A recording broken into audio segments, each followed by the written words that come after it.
स्वागत है एक बार फिर से आपका इस खास पेशकश में और मैं बात कर रहा हूं मनीष चोखानी सर से जो इनाम होल्डिंग के डायरेक्टर हैं और हमने बहुत सारी बात की भी दुनिया की इकोनॉमी की जियोपॉलिटिक्स की। अब मैं सीधे सेक्टर्स की बात करूंगा सर। बहुत सारे सेक्टर्स चर्चा में रहते हैं, बहुत सारे लोग अलग अलग बातें करते हैं, लेकिन मैं आपसे जानना चाहता हूँ कि वो कौन से 2-3 अच्छे सेक्टर्स हैं, थीम हो सकती हैं जहाँ पे इस दौर में भी निवेश करके पैसा लगा सकते हो जिसको लोग आजकल इग्नोर कर रहे हैं या टच नहीं करना चाहते हैं। सवाल एकदम बहुत ही बढ़िया आपका कि नंबर 1 तो खैर आई थिंक आप किसी से भी आज मार्केट में पूछेंगे and we are no exception कि फाइनेंशियल सेक्टर जो कि इतने क्लीन अप से गुजर के निकला है, स्ट्रेस टेस्ट से निकला है, पास्ट में क्लीन अप करके एनपीए देन कोविड, उससे निकल के आज जो उभरा है कि वो sector is looking very very very attractive. और जैसे कि देश बढ़ेगा, आज अपने फाइनेंशियल सेविंग में भी अपनी सेविंग आधी फाइनेंशियल सेक्टर में जाती है, आधी आज भी हम रियल एस्टेट में या गोल्ड में डालते हैं। तो एक तो वो प्रोपोर्शन बढ़ना है, उसके अंदर प्राइवेट सेक्टर का शेयर बढ़ना है, उसके अंदर जो better manage private sector bank हैं उनको बढ़ना है।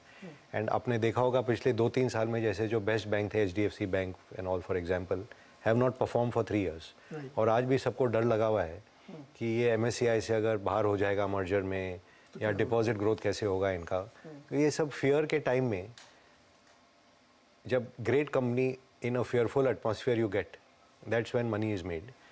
आप 1 साल पहले देखें तो ITC को कोई हाथ नहीं लगाते, ESG का थीम था। लास्ट ईयर परफॉर्मिंग स्टॉक में ITC और कोल इंडिया है। एग्जैक्टली। उसके 2 साल पहले जाते कि टेलीकॉम सेक्टर खत्म हो गया, best performing sector would have been Bharti for example. So आज जो हम सब हेट करते हैं क्या सेक्टर हैं, एक तो ये जो लाइक सम बैंक्स और सम एसेट मैनेजमेंट कंपनीज, फाइनेंशियल में तो खैर बहुत है।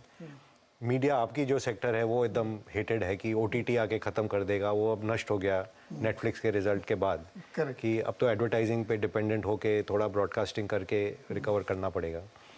PSU कंटिन्यूस कि समझिए अब जब कॉनकॉर का प्राइवेटाइजेशन इमिनेंट है, IDBI बैंक का इमिनेंट है, जब देखें कि सरकार एक्चुअली ये एसेट से निकल रही है and management change happens, P री रेटिंग हैपन्स, जो कि हमने 20 साल पहले हिंदुस्तान जिंक में देखा था। That kind of rate of change when you see, तब लोग देखने लगेंगे कि अब अगला कौन सा निकलेगा।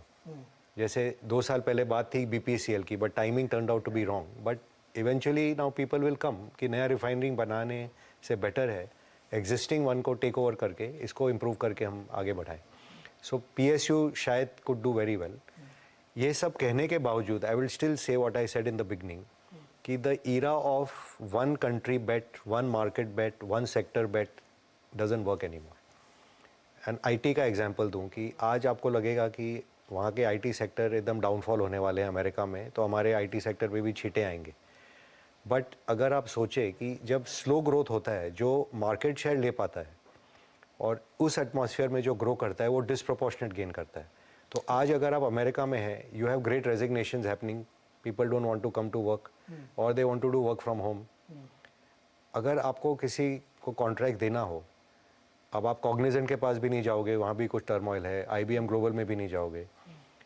तो इंडिया में capacity is there, skill set is there, may be the winner turns out to be Infosys और TCS। I am not saying कि आज होगा ये, एज एन एग्जाम्पल मैं कह रहा हूँ कि हर सेक्टर में, जैसे पहले मैंने केमिकल्स का एग्जाम्पल दिया, पूरा जर्मन केमिकल इंडस्ट्री बंद है आज एनर्जी कॉस्ट पे, चाइना में बंद है। Textile sector will have to again rejig, क्योंकि पूरी इंडस्ट्री चाइना चली गई थी। अगर आपको चाइनीज़ माल नहीं लेना है अमेरिका में, आप क्या करोगे? आप फार्मा में API लेते थे चाइना से, फिर इंडिया में फॉर्मुलेशन बन के वहाँ जाते थे, आप क्या करोगे? तो ये पूरा चेंज होने वाला है। तो जो जैसे आपने पिछले 30 साल में गेम खेला, वो गेम बदल रहा है। And again I am using example, test cricket खेल के हम लोग ODI सीखे, वनडे मैच, QSQT क्वार्टर से क्वार्टर तक लाइव जीते थे। अब ये T20 भी हो सकता है, और उसमें आप जैसे यू विल अनबिलीवेबल, जैसे आजकल बैट्समैन आके मिस हिट पे भी छक्के लगते हैं, वैसा भी पीरियड हो सकता है। नो बॉल पे छक्के। सर एक सेक्टर और है जिसकी भारत बहुत पुश कर रहा है, डिफेंस का। आपने एक नाम भी लिया, भारत फौज ने अपने आप को बहुत तेजी से डाइवर्सिफाई किया। क्या इसमें भी बड़ी अपॉर्चुनिटी, क्योंकि इसमें ज़्यादातर कंपनियां अभी PSUs ही हैं? सी डिफेंस का ये है कि last year of course HAL BEL they did very well, but defence का मेरा ये मानना है कि इंडिया में आज defence budget 1% of GDP capex होता है, 1% is on their salaries and pensions and all.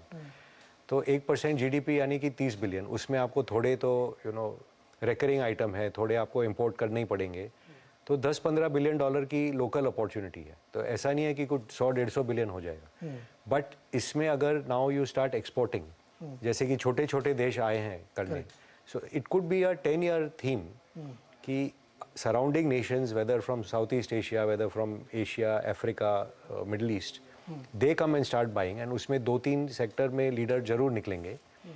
It is possible it happens, but I think the theme has played last year.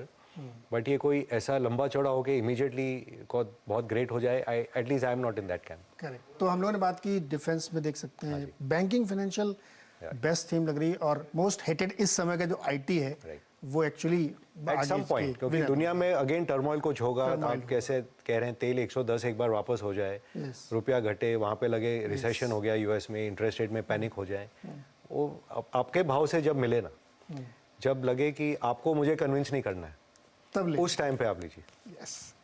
तो ये हमारी खास चर्चा थी, और मनीष सर गुनगुनाते बहुत अच्छा है.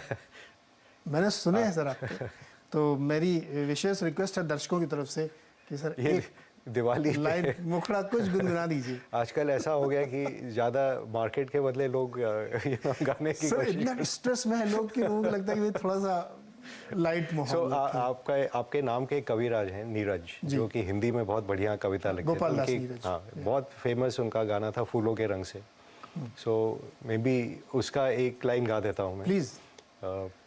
सांसों की सरगम, धड़कन की वीणा, सपनों की गीतांजलि तू, दिल की गली से महके जो हरदम, ऐसी जूही की कली तू. ये चलता जाएगा तो मैं यहीं रुक जाता हूँ. बहुत ही शानदार, बहुत ही मज़ा आया. और गोपाल दास नीरज बहुत ही बढ़िया कवि, उन्होंने फिल्म में बहुत गीत लिखे हैं, और मनीष सर ने हमको एक लाइन सुनाई. बहुत बहुत शुक्रिया. आपके नाम से था और मेरे नाम से था तो स्पेशल फील कर रहा हूँ मैं. सर बहुत बहुत शुक्रिया, और बहुत शुभकामनाएं आपको. धन्यवाद. दिवाली के आपके परिवार को, सबको शुभकामनाएं. Thank you so much.